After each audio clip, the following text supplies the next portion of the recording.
आजम खान ने क्यों ठुकरा दी योगी सरकार की वाई श्रेणी की सुरक्षा? क्या अब आजम खान बिना सुरक्षा के रहेंगे या उन्हें उनके विरोधियों के बराबर सुरक्षा मिलेगी? क्या पल्लवी पटेल और स्वामी प्रसाद मौर्य ने अखिलेश यादव के साथ 2027 के चुनाव में गठबंधन करने का संकेत दे दिया है? अखिलेश यादव की रणनीति क्या है और 2027 में पीडीए सरकार बनाने की उनकी योजना कितनी मजबूत है? आजम खान समाजवादी पार्टी के वरिष्ठ नेता और रामपुर के पूर्व सांसद उत्तर प्रदेश सरकार द्वारा दी गई वाई श्रेणी की सुरक्षा लेने से साफ इनकार कर चुके हैं। उन्होंने कहा कि उनके पास सुरक्षा कर्मियों, वाहन और ईंधन का खर्च करने के लिए पैसे नहीं हैं और जब तक उन्हें लिखित आदेश या औपचारिक पुष्टि नहीं मिलती वे सुरक्षा स्वीकार नहीं करेंगे। अपने बयान में आजम खान ने कहा, मैं मुर्गी चोर बकरी चोर हूं, मुझे 21 साल की सजा है, 36 लाख रुपए का जुर्माना लगाया गया है और अब भी 113 मुकदमे लंबित हैं। ऐसे में मुझे वाई श्रेणी की सुरक्षा क्यों दी जाए? मैं उन खाकी वर्दी वालों पर कैसे भरोसा कर सकता हूं जो सरकार के इशारे पर काम करते हैं? उन्होंने यह भी कहा कि उनके विरोधियों को जो सुरक्षा दी गई है कम से कम उसके बराबर उन्हें भी सुरक्षा मिलनी चाहिए। आजम खान लगभग 2 साल जेल में रहे और 23 सितंबर 2025 को सीतापुर जेल से रिहा हुए। उनके ऊपर दर्ज कई मामलों में सजा और लंबित मुकदमे हैं। 2019 में भड़काऊ भाषण के मामले में उनकी विधायकी चली गई थी।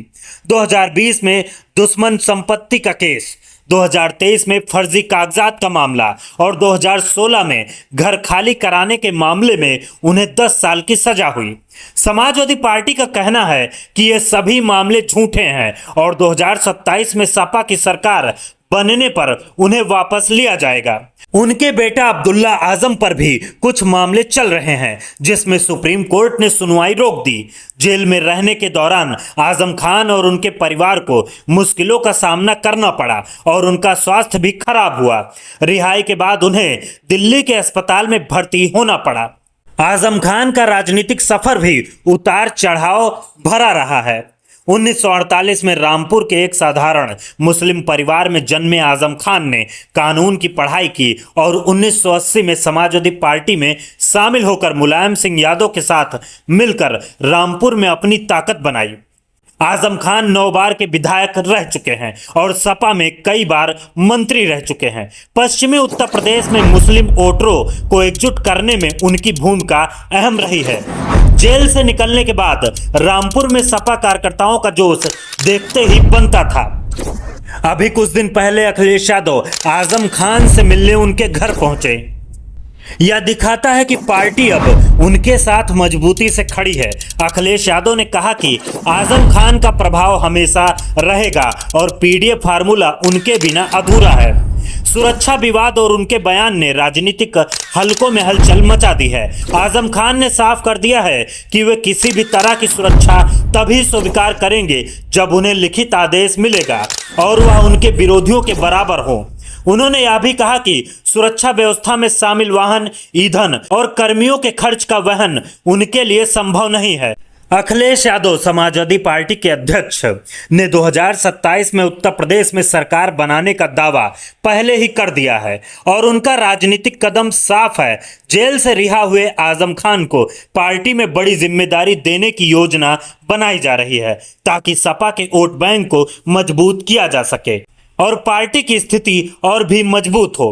अखिलेश यादव लगातार योगी सरकार पर हमलावर रहते हैं। उनकी रणनीति साफ है कि रामपुर और पश्चिमी उत्तर प्रदेश में मुस्लिम वोटरों पर आजम खान का प्रभाव बना रहे और पार्टी की पकड़ मजबूत हो। अखिलेश यादव अपने वरिष्ठ नेताओं और सांसदों को भी महत्वपूर्ण जिम्मेदारी देने पर विचार कर रहे हैं। इसमें सपा सांसद इकरा हसन, सांसद अफजाल अंसारी और शिवपाल यादव शामिल है। अखिलेश यादव आजम खान सहित इन सभी नेताओं और सांसदों को 2027 चुनाव से पहले बड़ी जिम्मेदारी देंगे ताकि पार्टी को मजबूत किया जा सके और 2027 में पीडीए की सरकार बनाई जाए। पार्टी के भीतर यह स्पष्ट किया जा रहा है कि आने वाले चुनाव में हर प्रमुख नेता को एक जिम्मेदारी दी जाएगी ताकि संगठन मजबूत रहे और चुनाव के समय कोई कमी न रहे। यह रणनीति 2027 के विधानसभा चुनाव के लिए तैयार की जा रही है। पार्टी का उद्देश्य केवल यूपी में ही नहीं बल्कि पड़ोसी राज्यों में भी अपनी स्थिति मजबूत करना है। इस समय बिहार में विधानसभा चुनाव होने वाला है और अखिलेश यादव वहां भी सक्रिय हैं। वे बिहार में तेजस्वी यादव के समर्थन में जाकर प्रचार करेंगे। इसका मतलब है कि सपा अन्य राज्यों में गठबंधन सहयोगियों के साथ अपनी स्थिति मजबूत करने में जुटी है। उत्तर प्रदेश में भी सपा और राहुल गांधी मिलकर 2027 के चुनाव के लिए तैयार हो रहे हैं। अखिलेश यादव ने स्पष्ट किया है कि उनका गठबंधन भाजपा और उनके सहयोगियों के खिलाफ होगा। इस रणनीति में सपा का मुख्य लक्ष्य पीडीए, पिछड़ा दलित अल्पसंख्यक फार्मूला को मजबूत रखना और चुनाव में जीत सुनिश्चित करना है। इसके लिए सपा भाजपा के विरोधियों के साथ भी गठबंधन करने के लिए तैयार है। स्वामी प्रसाद मौर्य ने भी संकेत दिया है कि उनकी विचारधारा जिससे मिलेगी, जो बीजेपी के खिलाफ मजबूत होगा, वो उसके साथ गठबंधन कर सकते हैं। स्वामी प्रसाद मौर्य ने कहा, समाजवादी पार्टी के साथ गठबंधन किया जा सकता है अगर हमारी विचारधारा मेल खाए। वहीं पल्लवी पटेल ने भी कहा है कि हमारी विचारधारा जिससे मेल खाएगी, भाजपा के खिलाफ वो उससे गठबंधन करेंगी। अगर अखिलेश यादव जी चाहेंगे तो हम उनसे गठबंधन करेंगे और पीडीए की सरकार बनाएंगे।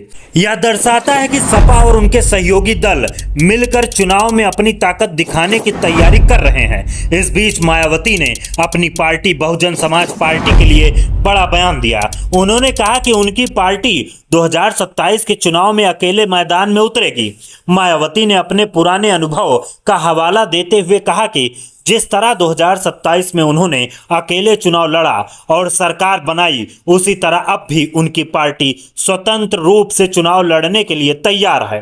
उन्होंने भाजपा सरकार की तारीफ की, लेकिन साथ ही आरोप लगाया कि भाजपा सरकार में ईडी, सीबीआई ने मेरे ऊपर झूठे मुकदमे दर्ज किए ताकि मुझे बदनाम किया जा सके। अखिलेश यादव की रणनीति स्पष्ट है कि सपा को हर हाल में सत्ता में लाना है। इसके लिए वे पार्टी के वरिष्ठ नेताओं को जिम्मेदारी देने के साथ साथ गठबंधन की संभावना और विरोधी दलों की स्थिति पर भी नजर रख रहे हैं। उनका लक्ष्य है कि सपा 2027 में मजबूत स्थिति में आए और पीडीए फार्मूले के तहत सत्ता में लौटे। पार्टी की तैयारी में केवल यूपी ही नहीं बल्कि पड़ोसी राज्यों की राजनीतिक स्थिति का भी ध्यान रखा जा रहा है। इस पूरे संदर्भ में यह भी साफ है कि अखिलेश यादव लगातार योगी सरकार पर हमलावर हैं और अपनी रणनीति के तहत विपक्षी दलों को एकजुट करने की कोशिश कर रहे हैं। यह रणनीति 2027 के चुनाव में सपा की जीत सुनिश्चित करने और पार्टी के लिए नए राजनीतिक माहौल का निर्माण करने की दिशा में केंद्रित है। अगर आपको यह वीडियो पसंद आया हो तो इसे शेयर करें, लाइक करें और कमेंट करना ना भूलें। आप देख रहे हैं सोशलिस्ट आर के चौधरी यूट्यूब चैनल। धन्यवाद।